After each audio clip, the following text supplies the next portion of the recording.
জাতীয় নির্বাচন ডিসেম্বর নাকি জুনে, এ নিয়ে যখন দেশের রাজনীতির অঙ্গনে ধোঁয়াশা, ঠিক তখনই যেন প্রধান উপদেষ্টা ডক্টর মোহাম্মদ ইউনূসের লন্ডন সফর পাল্টে দিল সব দৃশ্যপট। ১৩ জুন লন্ডনে এই বৈঠকের মূল আলোচনার বিষয় ছিল জাতীয় নির্বাচনের সময়কাল। বৈঠক শেষে প্রধান উপদেষ্টার প্রেস উইং ও বিএনপির পক্ষ থেকে জানানো হয়, জুন ৯, ২০২৬ সালের রমজানের আগেই ফেব্রুয়ারি মাসের প্রথমার্ধে অনুষ্ঠিত হতে পারে জাতীয় সংসদ নির্বাচন। প্রধান উপদেষ্টা বলেন যে তিনি আগামী বছর এপ্রিলের প্রথমার্ধের মধ্যে নির্বাচন অনুষ্ঠানের ঘোষণা দিয়েছেন। সকল প্রস্তুতি সম্পন্ন করা গেলে ২০২৬ সালের রমজান শুরু হওয়ার আগের সপ্তাহেও নির্বাচন আয়োজন করা যেতে পারে। এই ঘোষণার পর দেশের রাজনৈতিক অঙ্গনে এবং সাধারণ মানুষের মধ্যে শুরু হয় নতুন আলোচনা। রাজনৈতিক দলগুলো দিয়েছে মিশ্র প্রতিক্রিয়া। অনেকে বলছেন সময় মতো সুষ্ঠু নির্বাচনই হতে পারে স্থিতিশীলতার মূল চাবিকাঠি।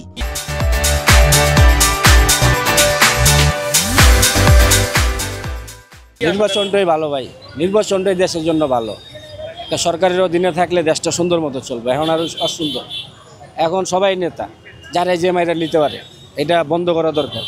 নির্বাচন যে দরকার, এটা মনে করেন সাধারণ জনগণ, আমরা ভোটার যারা আমরা আছি, আমরা হচ্ছে নির্বাচন হোক, একটা সরকার আসুক, দেশটা শান্তি আসুক। গণতান্ত্রিক বাংলাদেশে গণতান্ত্রিক সরকারটাই তো স্টেবিলিটি বেশি থাকবে এবং জনগণ স্বাচ্ছন্দ্য বোধ করবে বলে আমার বিশ্বাস।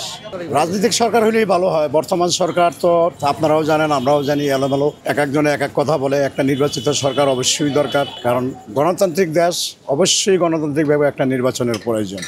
রাজপথে সাধারণ মানুষও দিয়েছেন তাদের মতামত। চায়ের দোকান থেকে শুরু করে নানা শ্রেণী পেশার মানুষের দাবি, জনগণের চাওয়ার জায়গা একটাই, সবার অংশগ্রহণে অবাধ ও নিরপেক্ষ নির্বাচন। তাদের ভাষায় সরকারের জনসংযোগের ঘাটতি মেটাতে নির্বাচনই একমাত্র সমাধান। সরকার নেন, অর্থবল সরকার আছে, তা অর্থবল সরকার থাকা অবস্থায় এভাবে তো দেশ চলতে পারে না। এই জন্যে আমরা নির্বাচন সরকার চাচ্ছি। আর সুবিধা, আমরা তো যাওয়ার জায়গা নেই, আমরা কার কাছে যাবো? নির্বাচিত সরকার না আসলে গণতন্ত্র একটা প্রাতিষ্ঠানিক রূপ পাচ্ছে না। এখন তো যে যার মতো করে যেভাবে ইচ্ছে ওইভাবে করতেছে। সো দ্যাট যদি একটা নির্বাচিত সরকার আসে, আমাদের যে ফরেন যে ইনভেস্টমেন্টগুলো আছে সেগুলো একটা আস্থা পাবে ইনভেস্টররা। বর্তমানে তো ওইরকমভাবে বিদেশি ইনভেস্টররা আমাদের এখানে, যেহেতু আমাদের স্থিতিশীল না আমাদের গণতন্ত্রটা, সো দ্যাট তারা তো ওইভাবে চাচ্ছে না বিনিয়োগটা করতে এবং সেফও ফিল করতেছে না।